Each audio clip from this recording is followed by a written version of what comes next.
Hi, Anupriya Goenka. Welcome to Bollywood Live. Hi, thank you for having me here. All right, but let me start with the first thing that everyone's been asking, right? We've been in lockdown for more than 4 months now. I guess in your case or Yeah. my case, 5 months. All right.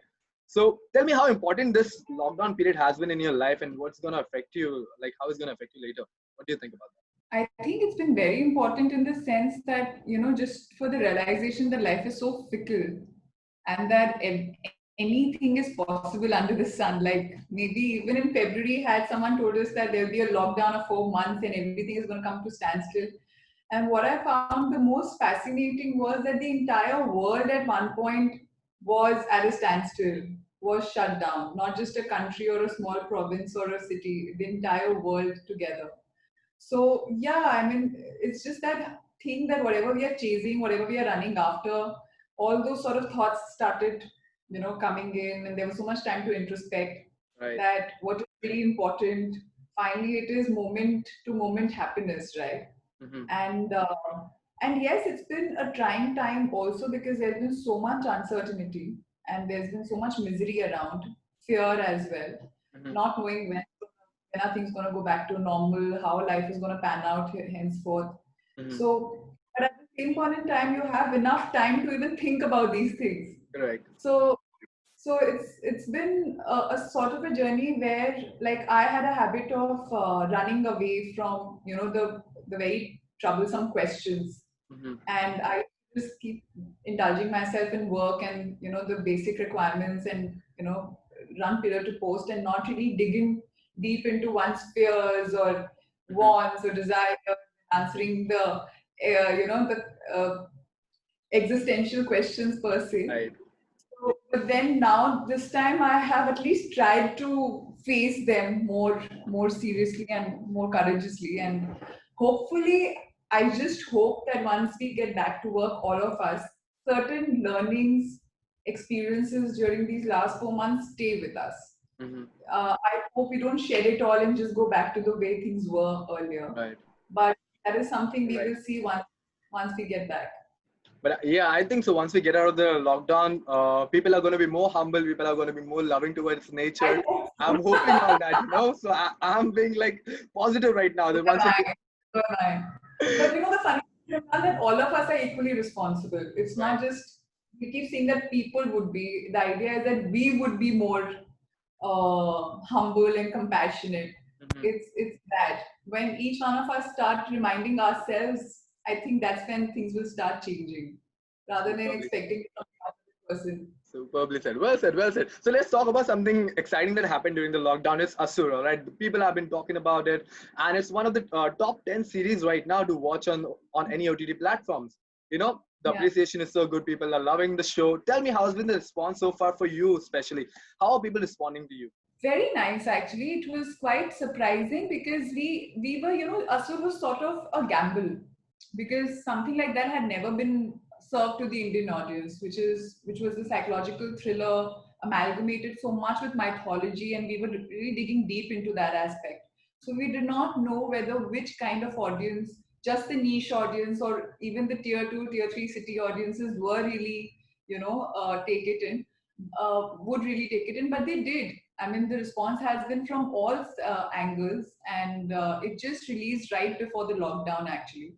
So the first 2 months, I mean, even today, so many people keep messaging about Asur and how they've liked it. And I used to get those long messages where they'd written about everything, like from cinematography to the concept to how it was led, the performances, the thriller aspect of it. So they were really taking down time to just down everything that they liked, the production value. So it was even nice to know that the audiences do notice all this, Right. and they've started taking keen interest in the various aspects of content making. Hmm. That how everything was so well positioned and combined together. And I think also that way is a very crisp project or a very crisp product because everything was just in place. So true, so true. Because even I was addicted to that show, and I had to finish in a day itself. So I was that addicted to that show. But talking about Anupriya, you've done a lot of content for OTT, right? You've worked on OTT platform a lot nowadays. Tell me, since OTT is booming right now, how brave is OTT as a platform right now? And what do you think about that? Tell me of such platforms. No? How brave? Is that Yeah, what you're asking? yeah. I think very brave as compared to where we have come from. I really appreciate the content makers, the filmmakers, and the studios a lot. Like for Asur that way, Asur was a very difficult project to mount, and it was a huge gamble, as I said, because it wasn't really fitting into one sort of a genre alone. The Mm-hmm. mythological aspect of it, the different storytelling was very different than what we had seen before. Mm-hmm. So again, so I think the studios have a huge part to play here because they are green lighting and sticking to projects which are very different. The content is very different, and it's not like the other day I was on a panel discussion and we were trying to figure which is the certain genre that OTT hasn't touched yet, All and right. most of us could not come up with an answer. Like we did realize, okay, sci-fi is something that we haven't done much, but something's been done in the comic space, of course. Something has been done in the thriller space, the crime series, drama space. Mm-hmm. So we are kind of touching base on everything, and it's just not about love relationships anymore, or a man-woman relationship, or a college Right. story anymore. It's we are diving into all aspects of a certain life. Having said that, I do feel that the writing and the pre-production time that is given to each product, that has to be really increased, because somewhere as an industry we tend to start chasing numbers. I hope that doesn't happen with the OTT space, Correct. and we start chasing quantity as well. So I hope that we start giving in more time to each of these lovely, brilliant concepts that people are putting together, Right. and just give it more time to finish it all in a much nicer way, Mm-hmm. to do justice to the concept. All right. Well said. Very well said. I'll make a note out of it. Thank you so much for that. But exciting news is one more that you're working with Bobby Deol in his upcoming series, right? People have not been talking much about that. Can you can you Yes, share even some I'm light? not allowed to Can you talk shed much about some that. light on it? What is, We we know just it. sent a message day before yesterday asking all of us to keep mum and not say a word. I'm All sure right. you don't want me to upset the makers of the studio. काम का मामला है, आगे मुझे उनके साथ वापस काम करना है, I तो know. मैं I just tried. I just tried. that's it. But Prakash has directing it. All I'll say is that for me the biggest takeaway was working with Prakash sir. All right. You know, as a child, I've grown up watching his movies, and never in my life did I think that I'll get a chance to work with him, and that too in such an elongated manner. Mm-hmm. And he's just brilliant. He's so much fun to be on the set with. Right. I used to be scared of him initially because of his persona, and how you heard stories saying that, oh, he's very strict, he's a taskmaster and all, but he was just so much fun and so relaxed and always on the go, making the most of everything. So yeah, it was great fun to be with him. All right, but you've been lucky. You've been working with so many talented directors. Let me name out the directors. All right, Vikramaditya Good. Motwani, Sanjay Leela Bhansali, Siddharth Anand, Ali Abbas Zafar, now Prakash Jha. Right, within a span of good span of Nishikant Kamath. I worked with Nishikant Kamath, Timanshu yes, Dhulia. Nishkan Kamath as well. Right, I missed that. But tell me, working with all such talented directors right now, what have you picked up from all these people, and how you've been applying here now? You should be telling me that as an audience. If I picked up anything, if there's been I know, any but growth, as but because you working should with be telling me that. see, I can tell you from the audience perspective, but when once you work with such directors, Up to here. okay, let me interview you first, then we can discuss on that later, right? Okay, so Okay. Yeah, I don't see. In the last 2 3 years, Imran, I started enjoying. Before that, also I worked with Osham Aluwalia as well, and I worked with Nagesh Kukunur in a movie that hasn't released yet. So there I'm playing the lead. So there, basically about I think from 2016-17 onwards, my high became working with different directors who have a very different style of storytelling, but yet are very similar in terms of their passion, in terms of being raw, mhm, and a variety of projects. The very soul of each of these projects is very different from one another, you know. So I started enjoying the fact that as an actor, you should be able to mold yourself according to the director's vision. all right, Because at the end of the day, it's amazing if you can be an instrument and let the director mold you, let the director kind of guide you. And it's a film is a director's medium per se. You Right. know, I think series are more of the writer's medium along with the directors. Mm-hmm. So, just working with these different directors gave me the ability to understand different mindsets and work spontaneously while adding my own sort of an understanding of the character Right. into it. And some of them enjoy giving you a lot of space. So, and they will not really, I mean, you would not be able to tell whether you're doing the right thing or the wrong thing because the validation is not going to be immediate. Right. Some of them have a habit of validating or giving a sort of an expression immediately. So Mm-hmm. you know that this is good or this is bad. But So you kind of get used to even chilling and relaxing and just doing your own thing. And finally, I think after a few days is when you find a rhythm with the director. Mm-hmm. So all these sort of learnings have come into play that yeah, to chill, to kind of take it easy, as well as keep control of one's anxiety Mm-hmm. and also listen and then execute Mm-hmm. while not losing your own sensibility in the process, keeping Okay. something that is yours alive. Okay. Tell me something. One thing that you learned from Sanjay Leela Bhansali, sir, that you will never forget, the lesson that he has given you. Can you tell that? Can you give us? Oh Lord, I think I've learned amongst all the directors, he's one of the top directors that I've learned the most from. Like in the list, if I have to pick and say that this is the director I learned the most from, I think Sanjay sir would be amongst the top one few. Uh, like first of all, I learned to work under immense pressure. Okay. Like, you know, I think after working with Sanjay sir, I'm now ready to work with many other people Okay. because I used to be so scared. I used to be really very scared in the beginning, Mm-hmm. and I think he loves to challenge you as a performer, as an artist, and he likes to break down and not very verbally. So, like he will not let you know that he's doing something with you. Mm-hmm. So in that process, at least I felt that he had broken me down in terms of my personality to get me at a place where Nagmati was. Right. Because Nagmati's character was very insecure. She used to have this very confident front, but which was more of an inferiority complex, which she had changed into a superiority complex. Right. You know, so, and I'm not the jealous type or someone who's able to have those negative sort of connotations very easily. Mm-hmm. So for me, I think it was very important for me to be vulnerable, like to feel that vulnerability without really bringing it on the forefront, but for it to be very internal.